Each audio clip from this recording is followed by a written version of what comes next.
रक्त बीज का आतंक। कथा। प्राचीन काल में रक्त बीज नाम का राक्षस अपनी शक्ति से तीनों लोकों में आतंक मचा रहा था। उसके रक्त की हर बूंद से एक नया राक्षस जन्म लेता था। देवता हार गए और अंततः उन्होंने माँ दुर्गा की शरण ली। देवता विनती करते हैं, हे माँ, आप ही इस असुर से हमारी रक्षा करें। माँ दुर्गा मुस्कुराई, पर उनकी आंखों में अग्नि थी। उनके क्रोध से उत्पन्न हुई महाकाली, अंधकार की देवी। माँ काली बोली, मैं उस रक्त बीज का विनाश करूंगी जिसकी बूंद भी अब जन्म न दे सके।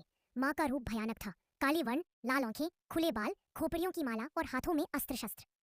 युद्ध का आरंभ। काली माँ ने एक गर्जना की, जय महाकाली। उनकी पुकार से पर्वत कांप उठे। उन्होंने राक्षसों को चीर डाला, लेकिन रक्त बीज का रक्त जब जमीन पर गिरा, वहां से नए राक्षस उत्पन्न होने लगे। तब माँ ने अपनी जीभ फैला दी और सारा रक्त पी लिया। माँ काली बोली, अब देखो तुम्हारे बीज कहाँ जन्म लेते हैं। रक्त बीज का अंत हुआ और ब्रह्मांड में पुनः शांति फैली। शिव का परीक्षण। युद्ध के बाद भी माँ काली का क्रोध शांत नहीं हुआ।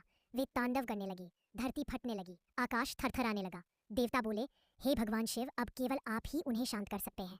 भगवान शिव रणभूमि में पहुंचे और बिना कुछ कहे काली माँ के मार्ग में लेट गए। माँ तांडव करती हुई आगे बढ़ी। जैसे ही उन्होंने शिव पर पांव रखा, वे ठिठक गई। माँ काली विनम्रता से, प्रभु मैं आप पर, और उन्होंने अपनी जीभ बाहर निकाली। लज्जा और शांति के साथ क्रोध पिघल गया और सृष्टि में पुनः संतुलन लौटा। अध्याय 3। शुंभ निशुंभ का अंत। समय बीता। दो असुर भाई शुंभ और निशुंभ ने फिर से देवताओं को हरा दिया। उन्होंने घोषणा की, जिस देवी का रूप सबसे सुंदर है वह हमें वरदान में मिले। माँ ने कात्यायनी रूप धारण किया और युद्ध आरंभ हुआ। जब असुरों की सेना बढ़ी, माँ का क्रोध फिर जाग उठा।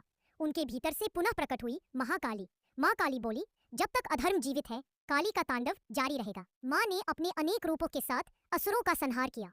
आखिरकार शुंभ और निशुंभ भी पराजित हुए। देवताओं ने जय घोष किया, जय महाकाली, जय महाशक्ति। माँ काली केवल विनाश की देवी नहीं है, वे अज्ञान का अंत, अहंकार का दमन और सत्य की रक्षा करने वाली माँ है। उनका क्रोध भी करुणा का रूप है। जब भी अधर्म बढ़ेगा, माँ काली अपने भक्तों की रक्षा के लिए प्रकट होंगी।